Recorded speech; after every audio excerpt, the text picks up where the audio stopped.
Quando o ouvi pela primeira vez ali na calçada, não pensei em nada. Eu certamente não achava que ele estaria lá. Fiquei na janela por um momento, então decidi que a silhueta do outro lado da rua era apenas um cara saindo para passear. Então fui para meu quarto e me joguei na cama. Enquanto eu estava turvo sobre a cafeteira na manhã seguinte, meus olhos se desviaram para a janela sobre a pia, e um pequeno choque de adrenalina removeu a necessidade de cafeína. Ele ainda estava lá, e ainda parado na calçada oposta, olhando para minha casa. Meus colegas de quarto já tinham ido trabalhar há muito tempo, então esperei meu café, me vesti, me aproximei da porta da frente e espiei pelo olho mágico. Ele ainda estava lá. Respirei fundo, me preparei para qualquer bobagem que isso implicaria e abri a porta. Seu olhar mudou para mim assim que saí para fora da minha casa, e ele me observou enquanto eu caminhava pela grama. Ele ficou tenso quando eu pisei na minha calçada. Parado ali, mantive a rua entre nós. Eu não sabia exatamente como perguntar a ele o que diabos estava acontecendo. Hey, bom dia! O que está acontecendo? Ele parecia um pouco nervoso. Nada, apenas observando a vizinhança. De onde eu estava, ele não parecia ser um sem-teto ou um homem louco. Ele era um homem de cerca de 40 anos, vestido em um manto azul escuro, e eu o reconheci vagamente. Você não mora naquela casa ali? Apontei para a entrada atrás dele. Ele assentiu. Sim, essa mesma. Acabei de sair para pegar o jornal. Olhei para a mão dele. Ele segurava uma sacola laranja com um jornal enrolado dentro. Ah, bem, parece que eu entendi errado então. Eu fiz uma pausa. Outra sacola laranja estava na entrada da garagem dele, como se a que ele estava segurando fosse realmente o jornal de hoje. Eu não disse nada. Ele apenas ficou lá com uma expressão nervosa mascarada. Era você ontem à noite também? Perguntei. Sim, era eu. Olhei para mais baixo e vi que seus pés estavam descalços. Você não esteve aí a noite inteira, esteve? Eu esperava que ele risse da ideia, mas em vez disso, ele respondeu secamente. Sim. Você esteve a noite inteira aí descalço? O pânico estava saindo de sua máscara de polidez calma de uma dúzia de maneiras diferentes. Sim. Agora, eu estava começando a me sentir mais do que um pouco estranho. Você vai ficar aí o dia inteiro também? Ele se esforçou para falar, mas então pareceu mudar sua resposta. Eu poderia. Está um tempo lindo aqui fora. Bem, isso era a verdade. Era um dia quente de verão, brilhante e bonito. Bem, você poderia pelo menos não ficar olhando para minha casa então. Ele começou a dar os ombros, mas parou no meio do movimento e tentou se virar. Seus pés descalços nunca saíram de sua calçada. A tentativa de se virar foi mais uma torção das coxas para o lado. Isso também parou rapidamente. E então ele disse... Seu olhar se moveu em um círculo antes que ele finalmente olhasse diretamente para mim. Sua casa é legal. Eu gosto de olhar para ela. Até então, eu estava ficando bastante irritado. Qual é seu nome? Ross. Ross, é um prazer em conhecê-lo. Eu balancei minha cabeça. Eu nunca tive que fazer isso antes. É o seguinte, Ross. Se você não parar de ser estranho e continuar olhando para nossa casa, eu vou ter que chamar a polícia. Seus olhos se iluminaram. Sim, por favor, faça isso. Chame a polícia. Essa foi uma reação estranha o suficiente para que eu realmente pegasse meu telefone. Eu fui educado até então em nunca envolver a polícia, seja qual for o motivo, mas isso era anormal o suficiente para eu sentir que precisava. Eu liguei para o 190 e disse que tínhamos um homem estranho do outro lado da minha casa e que ele esteve lá literalmente a noite inteira nos observando. A operadora disse que 2 oficiais estariam conosco em breve. Ross e eu não conversamos muito enquanto esperávamos por eles. Ele apenas ficou lá, olhando para mim em momentos aleatórios e ao redor do bairro. A nossa rua era tranquila, povoada por pessoas simpáticas que se mantinham reservadas. Nós nunca tivemos motivos para nos conhecermos de verdade. Se tivéssemos, eu poderia saber mais sobre Ross, mas como as coisas estavam a essa altura, ele era apenas um homem agindo de forma muito estranha. Embora sua aura de nervosismo mascarado se acalmou quando um carro da polícia dobrou a esquina e se aproximou de nós. 2 oficiais uniformizados saíram e se aproximaram com posturas cansadas. Um perguntou com desdém: "Qual o problema, cavalheiros?" Ross olhou para mim esperançoso. Eu disse a eles: "Esse cara aí ficou parado olhando para minha casa a noite inteira."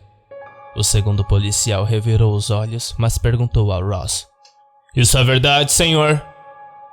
Ross engoliu em seco e afirmou: "Sim." Ambos os policiais se endireitaram com a resposta inesperada. O primeiro perguntou: "Sério?" Ross assentiu. O segundo policial olhou para cada um de nós por um momento e então disse: "Bem, então você vai ter que vir com a gente, senhor."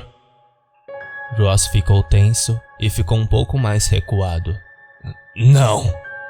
"O quê?" "Eu disse não."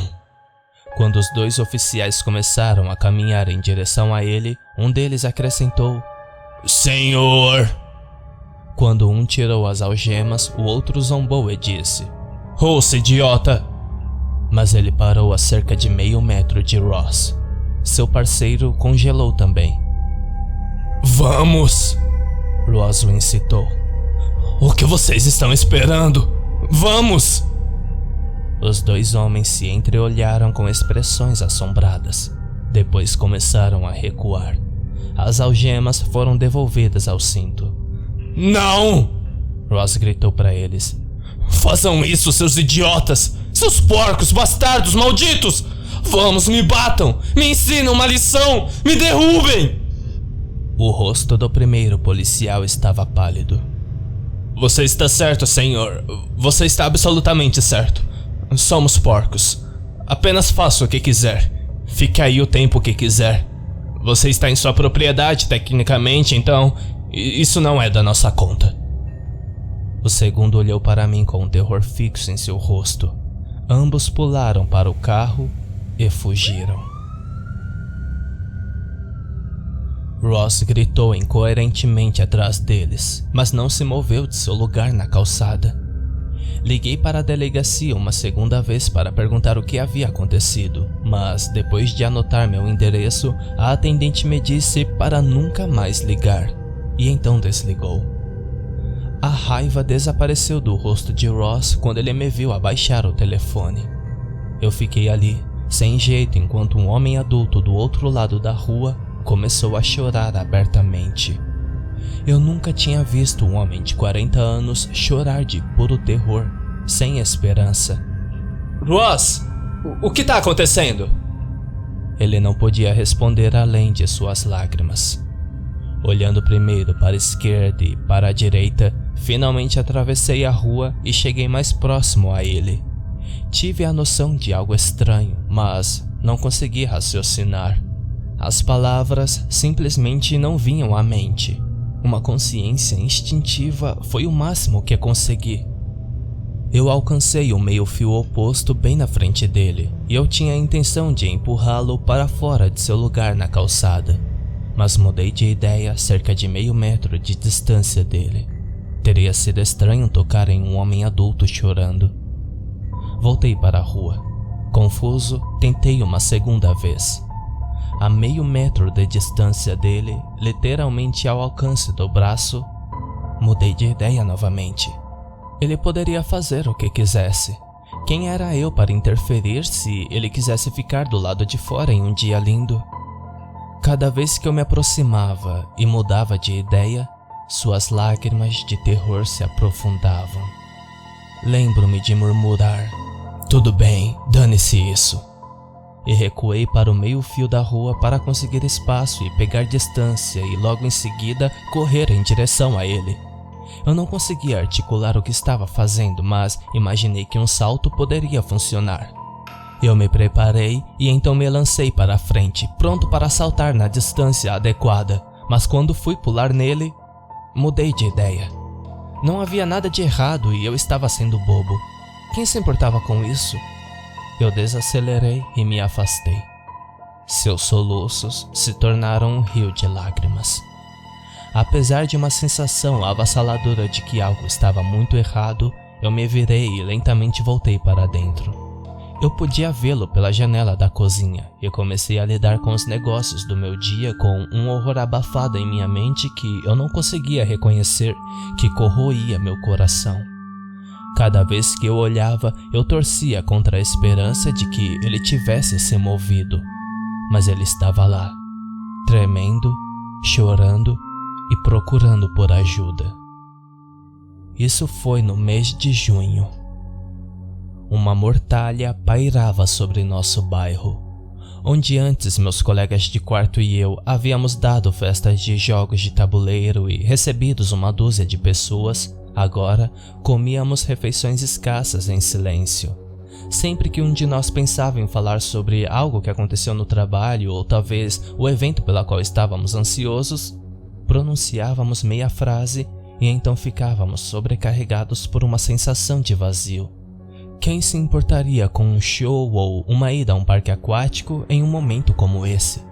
Parávamos nossa frase no meio do caminho e olhávamos pela janela da cozinha como um grupo. Sempre Ross ainda estava ali.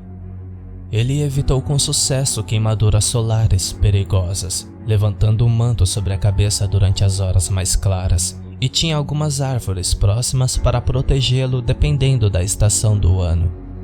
Seus pés descalços eram o pior. Ficaram vermelhos e com feridas depois de uma semana. Durante aquela segunda semana, nos reunimos diariamente como um bairro de fato. Era impossível não ter notado que ele estava lá fora a essa altura, e todos os vários moradores da nossa rua saíram para falar com ele e uns com os outros sobre os vários assuntos educados com tom tensos. "Está um tempo terrível para ele", disse uma vizinha com os olhos temerosos. O tempo estava lindo, realmente lindo. "Tempo absolutamente terrível", outro disse ao nosso lado. "Horrível de verdade. Que diabos está acontecendo com o clima?" Lembro-me da mais velha de nós, uma mulher que viveu tempos difíceis e normalmente era dura como pregos, então chorou abertamente e soluçou. "Por que o tempo está alterado dessa forma? Ele não merece isso!" Ross resistiu a tudo isso, visivelmente esperançoso, mas aterrorizado. A velha gritou para ele: "Por que você não entra?" Ele só podia dar os ombros e dizer a ela, trêmulo: "Eu não quero entrar. Eu gosto das queimaduras nos pés."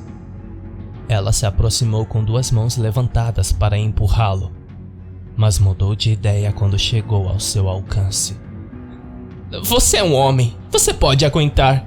Eu não deveria interromper seu prazer de sentir a natureza."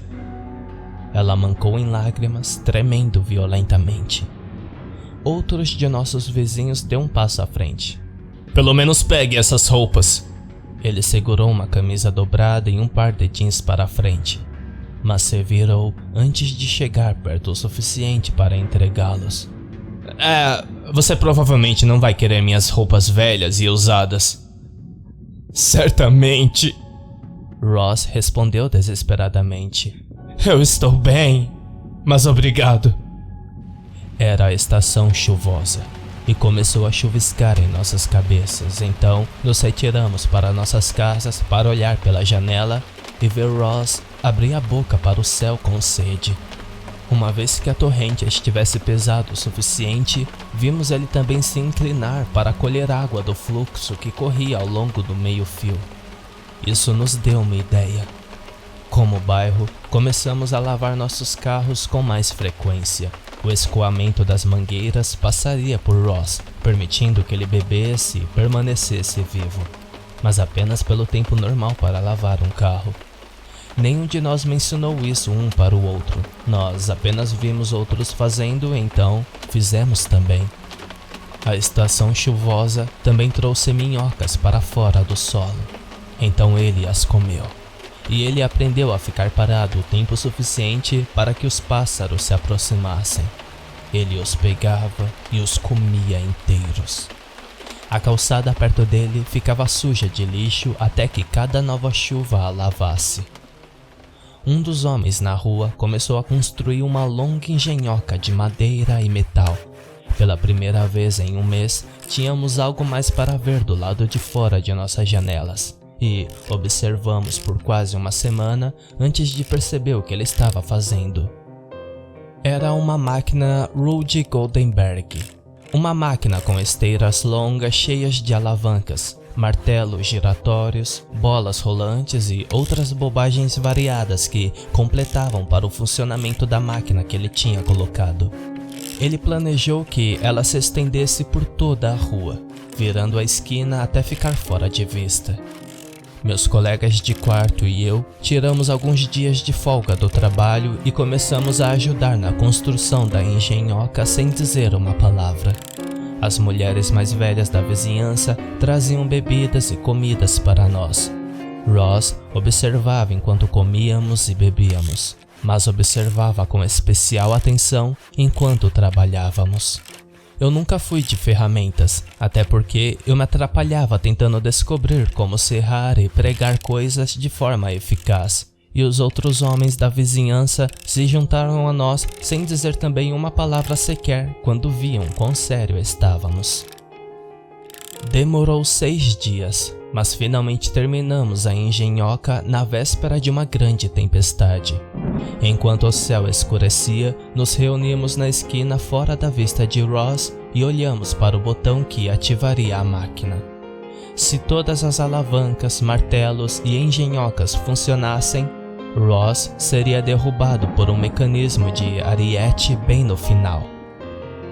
Nós olhamos para o botão, mas ninguém queria ou não conseguia apertar. Uma corredora se aproximou e nós a encaramos. Ela diminuiu a velocidade e parecia preocupada com o que 30 e tantas pessoas estavam observando. Nós recuamos e olhamos para o botão repetidamente. "Vocês querem que eu aperte isso?" Ela perguntou, cautelosa, mas preocupada. "Isso é para algum tipo de vídeo ou brincadeira de internet?" Olhamos um para o outro, e a velha que antes sobrevivera a momentos difíceis deu os ombros e assentiu. A corredora se aproximou e passou a mão sobre o botão antes de recuar. "Não, eu prefiro não participar de um vídeo de pegadinha." Sua expressão era de medo e dor. Ela correu enquanto estávamos em desespero. A tempestade veio e destruiu a maioria dos mecanismos. O homem que tinha começado a derrubou em silêncio aflito ao longo da semana seguinte. Ross assistiu o processo com os olhos desanimados. Um caminhão de mudança parou uma manhã na porta de Ross e nos reunimos na rua para ver a esposa dele começar a arrumar as coisas. "Ross perdeu o emprego porque não apareceu para trabalhar", explicou ela. Ela olhou para ele com os olhos apertados e disse com ódio: "Eu não entendo por que ele está fazendo isso. Mas eu não vou ficar com um perdedor desempregado que prefere ficar o dia inteiro sem fazer nada do que ir para um trabalho honesto." "Este é um trabalho honesto!" ele gritou, chorando apesar de suas palavras. "É difícil ficar aqui sem descanso. Eu fico cansado, mas alguém tem que fazer isso." Nós a vimos colocar o filho de Ross no banco do passageiro e depois ir embora com a maior parte do conteúdo da casa deles. Nós olhamos para Ross. Ele engoliu em seco, enxugou as lágrimas e deu o raciocínio mais frágil que eu já tinha ouvido. "É mais importante eu ficar aqui do que ir atrás da minha família. Não sou valorizado por eles de qualquer maneira." Ele pareceu desistir depois disso, deixando o sol queimar sua carne dia após dia e nem se incomodando em comer os vermes que se seguiam a cada tempestade. Isso foi no mês de julho. A primeira festa que nossa rua via em meses quase provocou um tumulto. Nossa casa era uma das duas da rua designadas como alojamento fora do campus, mas não dávamos nenhuma festa, e a outra casa começou uma festa por volta das 7 horas da noite. A indignação e raiva fluíram conosco para o vestíbulo daquela casa. Os caras da faculdade abaixaram a música e fizeram seus amigos esperarem um segundo enquanto o bairro inteiro se aglomerava. A velha perguntou: "Que diabos vocês pensam que estão fazendo?" "Dando uma festa", um dos caras respondeu. "Qual o problema? Não estamos com um som alto." Na verdade, fui eu quem falou em seguida. Lembro-me vividamente da minha raiva justa. "Como você pode fazer uma festa enquanto as coisas estão do jeito que estão?" Um dos outros caras que morava lá protestou. "E daí? Devemos parar tudo e não viver nossas vidas por causa do jeito que as coisas estão?" Os convidados olharam confusos. A parte mais dolorosa dessa discussão foi que os caras estavam certos. Não podíamos simplesmente parar nossas vidas por causa do que estava acontecendo na nossa rua. Os gritos e berros de cada lado eram mais sobre como nos sentíamos do que qualquer debate lógico. E uma briga começou apenas o suficiente para derrubar o barril de bebidas e quebrar 2 copos. Nós nos seguramos e recuamos como um bairro. Deixamos os caras da faculdade com sua festa. Eu estava amargurado, tão amargo, e todos nós sentimos essa amargura juntos. Até que outro vizinho deu uma festa 2 noites depois. Uma semana depois disso, um dos meus colegas de quarto recebeu nossos amigos para uma noite de jogos de tabuleiro. Eu tive que admitir que foi um alívio voltar à normalidade. No final da noite, eu levei o último de nossos amigos para fora. Fiz uma última piada, dei uma risada, então acenei para eles. Ross era apenas uma silhueta na escuridão. Sempre lá, mas não mais em nossas mentes o tempo todo. Claro, na manhã seguinte a culpa me atingiu, como um monte de tijolos enquanto eu estava acompanhando da minha cafeteira e estudava. O espantalho vermelho coberto de fervura do outro lado da rua. Suas vestes azuis estavam ficando esfarrapadas depois de meses expostas, e ele parecia um cadáver queimado. Infelizmente, eu tinha um dia estressante pela frente e não podia me dar ao luxo de processar minha culpa naquele momento. Tenho vergonha de admitir, mas fui eu que fiz. Fechei as persianas da janela da cozinha. Era para ter sido apenas naquele dia, só para que eu pudesse terminar o grande projeto em mãos. Mas eu e meus colegas de quarto nunca mais voltamos a zelar por Ross. Como casa, como grupo, deixamos de olhar pela janela. Assim como também paramos de lavar nossos carros com frequência. Paramos de trabalhar naquela máquina de Ruby Goldenberg. E assim como nossa reação à festa, meus vizinhos tomaram isso como uma deixa. Em 5 dias, todas as persianas de todas as janelas de toda a rua foram fechadas. Naquela primeira noite em que Ross estava completamente sozinho do lado de fora no escuro, com todas as persianas fechadas, uma garantia absoluta de que ninguém estava cuidando dele, eu deitei na minha cama, olhando para o teto e chorando baixinho. Não era como as outras dores nesta rua. Não era como aqueles que não podiam ser articuladas. Eu sabia exatamente o que tinha feito desta vez e eu podia pensar e dizer as palavras, já que era meu problema e minha culpa apenas.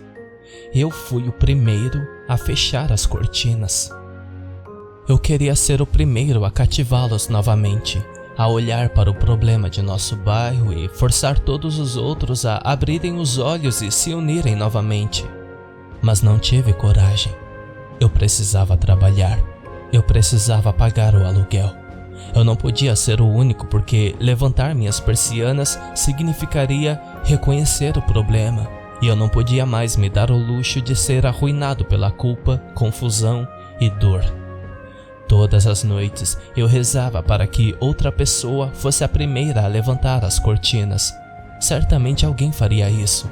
Era o único caminho consciente e alguém definitivamente se sentiria compelido a fazer a coisa certa. Então, todos nós poderíamos fazer isso juntos. Tirei o assunto dos meus pensamentos por tanto tempo que fiquei realmente assustado quando vi Ross mais saudável do que antes. Sem ninguém cortando sua grama ou aparando suas árvores e com uma estação anormalmente chuvosa, a vegetação ao redor dele cresceu para sombreá-lo quase por inteiro. Sua pele estava de volta a uma cor decente, onde suas feridas haviam se curado e um grande número de grilos e outros insetos se instalaram em seu gramado na altura da cintura. Nestes, ele se alimentou, estendendo a mão para pegar insetos aleatoriamente e comê-los quando o desejo o atingia. Eu olhei porque um carro de uma imobiliária havia parado e vi quando uma moça saiu e começou a importuná-lo. Hey! Eu gritei do outro lado, na defensiva sobre nosso problema. Você pode deixar ele em paz! Isso é ridículo! A mulher gritou de volta. Eu preciso vender essa propriedade e nunca vou conseguir um comprador interessado em uma casa com um sem-teto do lado de fora dela. Ele não é um sem-teto, eu gritei a ela. Essa casa é dele. Não é mais. A esposa dele conseguiu no divórcio porque ele não compareceu às audiências. Eu não sei por que eu disse isso. Eu quis dizer a calçada. De alguma forma, em algum ponto desconhecido, eu aceitei simplesmente como as coisas eram. A imobiliária olhou para mim e depois para Ross, e então ela entrou no seu carro e saiu. Eu sabia o que aconteceria a seguir, e meus colegas de quarto e eu assediamos a equipe que mais tarde veio para cortar o gramado até que eles se cansaram e foram embora também. Se cortassem a grama e podassem as árvores, Ross estaria em sérios apuros. Nos parabenizamos pelo trabalho bem feito e voltamos para nossa casa para a noite de jogos de tabuleiro. Isso foi no mês de agosto. A conversa irônica começou no início deste mês, quando o primeiro frio do outono atingiu o ar. Acho que as pessoas sabiam instintivamente que o pior ainda estava por vir para ele. Sempre que olhávamos em sua direção, alguém cuspia e o chamava de idiota por ficar ali daquele jeito. Por que você simplesmente não entra? Alguém perguntaria. Sim, que idiota! Outra pessoa disse. Eu apenas olhava para eles enquanto diziam coisas assim. Eu queria que parassem, mas... não sei. Eu simplesmente não sei. Fui solicitado a escrever isso e compartilhar nossa situação porque vi isso em mim. Vi meus sentimentos se voltando para a culpa e ódio. Fiz as mesmas perguntas. Por que ele está fazendo isso? Por que ele simplesmente não entra? Mas aquela estranha noção de pavor que eu não conseguia apagar me levou a sair e fazer algo que ninguém mais fazia há semanas. Conversar com ele. Ei, Ross, eu disse para começar, já que não tinha ideia do que dizer. Seu cabelo era uma juba e sua barba era selvagem, mas ainda havia um homem lá embaixo. Ele tossiu para limpar a garganta e então conseguiu dizer: Ei! Então eu perguntei sem rodeios: Você não vai desistir, vai? Ele assentiu fracamente, quase sinalizando desistência, mas jamais cedendo. O que mudou em sua mente? Por que você mesmo preso busca uma fonte de comida e água? Por que você luta tanto para sobreviver? Eu perguntei a ele, meu coração cheio de compaixão. Eu me sentia uma pessoa ótima por se importar quando ninguém mais se importava. Eu nunca vou esquecer sua risada confusa e irritada. Ele inclinou a cabeça e disse: Para o inferno com sua falsa simpatia. Essa era a única resposta que eu nunca esperava. Tínhamos feito tanto por ele, passado por tanta culpa, angústia e esforço, mas acho que nunca pensei em como era do outro lado das cortinas. Ficar ali noite após noite, sabendo que todo o bairro estava evitando olhar para você. Eu não tinha uma resposta. Eu não tenho uma resposta. Eu queria lhe dizer que iria ficar tudo bem, mas teria suado vazio. Eu balancei a cabeça e entrei. Desta vez, levantei as persianas e fiquei na janela da cozinha. Quando os primeiros flocos de neve da estação começaram a cair, aceitei seu olhar raivoso. O calor de seu ódio seria o suficiente para mantê-lo aquecido durante o inverno? O verão parece incrivelmente distante, especialmente sem um cobertor.